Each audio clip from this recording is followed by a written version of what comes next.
Hey, believe it or not, some people are stuck in their outdated beliefs or just lack of knowledge about being healthy, about getting healthy. But today or tonight, day 4 of unburdening yourself, I'm going to talk science this time. And I'm going to talk about the physical well-being and how to get healthy, how to lead a healthy life. Okay. My name is Almira Hinton. I am the RN health coach and creator of the podcast Nurse's Notes by Almira.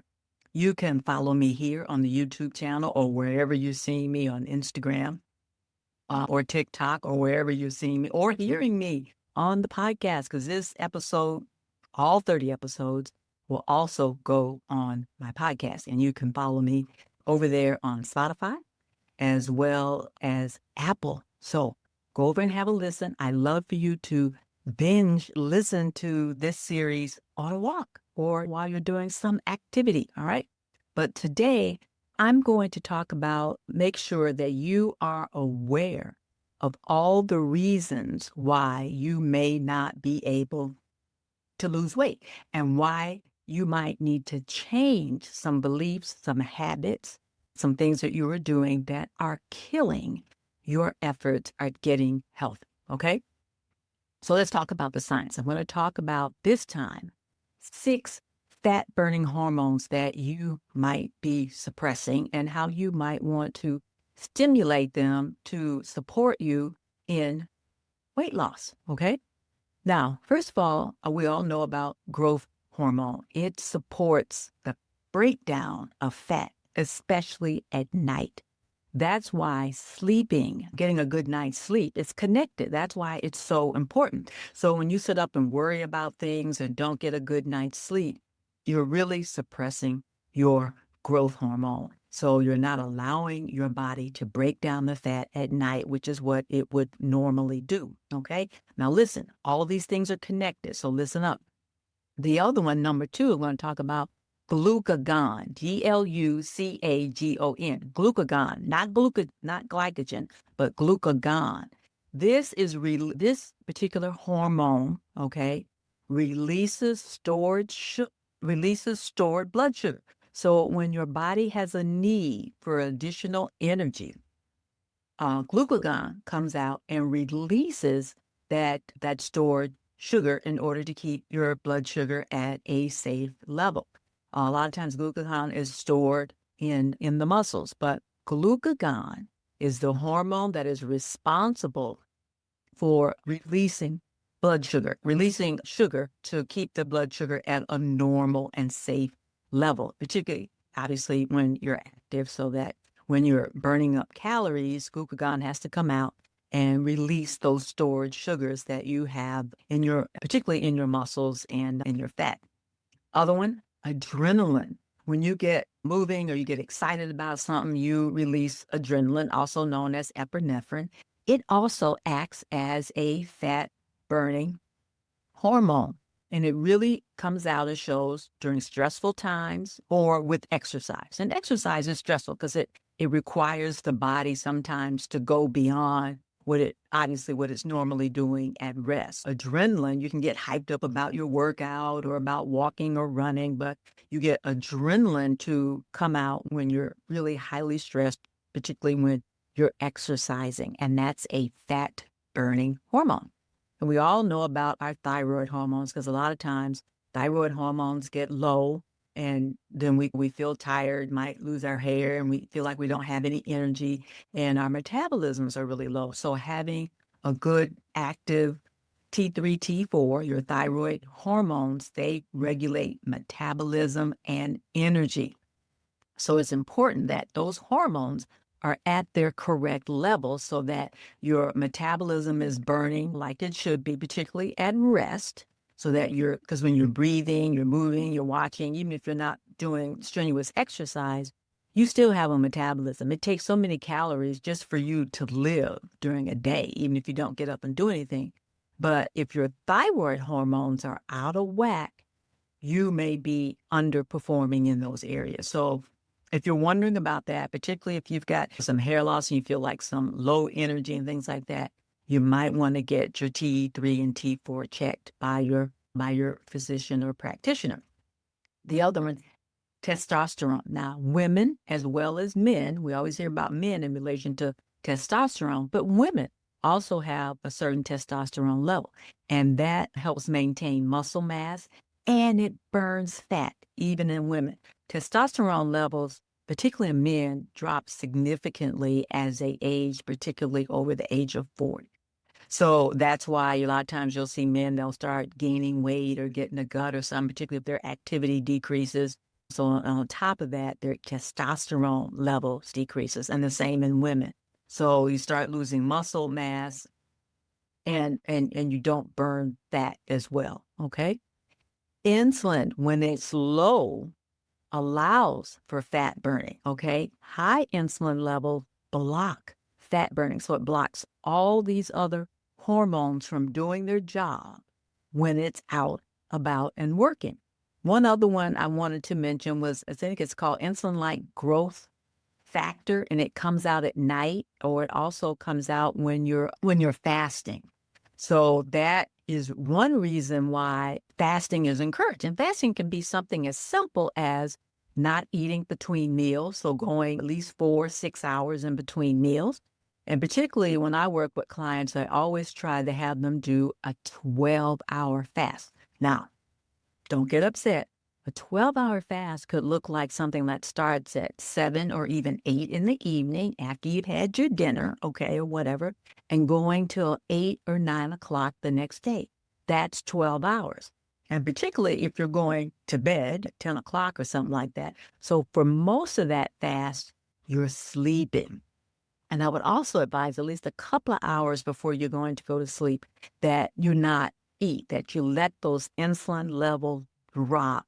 So insulin, IGF, which is a growth factor hormone, and growth hormone will both come out while you're sleeping and while insulin is low. Insulin has a lot of control. So if you've eaten a meal when you go to sleep, then your body's busy digesting it, and insulin is produced in the pancreas and it comes out. And it goes, okay, I got to do stuff with this food. Okay, I got to do stuff with this energy, because that's what your food is. It's energy for your body. So insulin comes out and it says, okay, I got to do something with this meal, got to do something with these calories. And if you're sleeping, you don't need a whole lot. And so then it says, what am I going to do with the rest of these calories that I got here? So it has to store. It'll store some as glycagon in the muscles. And it says, okay, the muscle stores are all full. Now what am I going to do with the rest of these calories? Has to go into what I call deep storage. That's your fat storage. So if you have these extra calories and, you're not burning them off, particularly when you're sleeping and insulin is out, it says, okay, I got to take care of these calories because can't let them sit here. They got to go somewhere. The cells don't need them because we're not doing enough activity. So we're going to have to store them. So they get stored as fat. Okay. So as I've said many times, insulin is a fat storing hormone. But when it's low, insulin allows for these other hormones to come out and do their job and burn the fat. So that's why these keto diets and these low carb diets were so popular, because they keep insulin low. All right. The other thing is because sugars, carbohydrates all call for insulin to come out and take care of those calories. Protein in general does not, and neither does fat. So when you're eating foods that, naturally have fat in them or something like that, it promotes satiety. It stays in your digestive system longer, so it slows down its digestion, so you don't tend to get hungry as quick. That's what fat does for that. And yes, it does have more calories to it, but it doesn't call for insulin, okay? So that's why those diets seem to work, is because the foods that you're eating, because it's asking you to eat high protein and fat, and those things don't call for insulin. It's these other foods that call for insulin, these carbohydrates, white flour, all that stuff, all the sugars, they call for insulin to come out to take care of those calories, all right? So when insulin comes out, it suppresses all these other fat-burning hormones. So it's so important that you understand that. That's why having something like a regular time that you fast, that's why eating Not eating in between meals can be very helpful because after you've had your meal, insulin comes out, takes care of those calories, gets them stored, and then if you're not snacking, it goes the level of drop and you'll be good. And that's why I encourage, if you can, and again, don't make any changes without having a conversation with your healthcare provider, assessing your meds and your ability to do something like this, perhaps not eating for 12 hours, looking at having an overnight fast. So having your last meal at 7, 8, what is that, in at least a couple of hours before you go to bed, if you can do it. Now, if you've got medications and stuff you got to take, you got to pay attention. That is on you, okay? You got to pay attention to really what your needs are. But if you can go a period of time like that, 2 hours before bed, and then wait a whole nother 12 hours, 7, 8, 9 o'clock in the morning before you have a meal again or take in any calories, you can still have water. Especially staying hydrated is so important also in fat burning. So very important. You can still have that. So you can still sip on your water or something like that. But waiting that 12 hours overnight can really make a big difference because insulin will get low. So all the other hormones will come out and do their thing, particularly while you're sleeping at night. That growth factor and growth hormone come out when you're sleeping, and they'll encourage fat burning. So it's amazing when you see those stories and things about burning fat while you sleep. You actually do. That's true. Particularly if insulin's not out, or cortisol, that's the other one. That hormone suppresses fat burning. So if you're stressed and you have high cortisol levels, like I talked about in my last video, if you haven't seen that on day 3, I talked a lot about cortisol. If you're really stressed, if you're not able to relax and get those cortisol levels down, if cortisol is high, which again, I talked about, you see it, and then those people with high cortisol levels tend to have a lot of belly fat. That could definitely be the reason why you can't burn it, because when cortisol's out or insulin's out, really suppresses all of your fat burning hormones. Okay. So I hope this little message has been really enlightening to you about unburdening yourself with how to lose weight, how to be the healthiest version of you that you can physically, okay? And then obviously the mental is always connected with that, particularly when you're talking about stress, all right? And today we just talked about your beliefs. If you didn't have this information, if you didn't understand this, if you had the belief that I can just eat whatever I want or I just need to cut calories, yeah, you can cut calories, but if you eat things that are high in sugar or that call for insulin, you're going to suppress your fat-burning hormones, all right? So the two go hand in hand. You need to understand, be educated, and change those beliefs about getting healthy and take care of yourself mentally, all right? So if you have enjoyed this information that I've been sharing, this is day 4 of my 30-day series. And if you think this could support someone else, please share it with them. That would really help me out a lot, particularly in all these different algorithms, because they want to see people listening, they want to see people liking, they want to see people subscribing. That would help a lot. The other thing, I would love to hear from you. I would love to hear from you.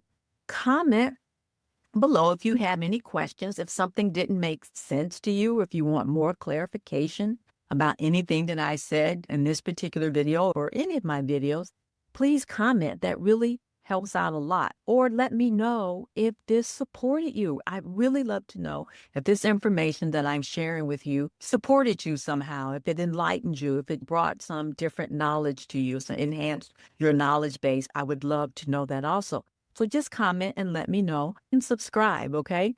I am Almira Hinton. I am the RN Health Coach. And if you think that we could work together and helping you get to be the healthiest, vibrant person that you deserve to be, let's have a conversation about that.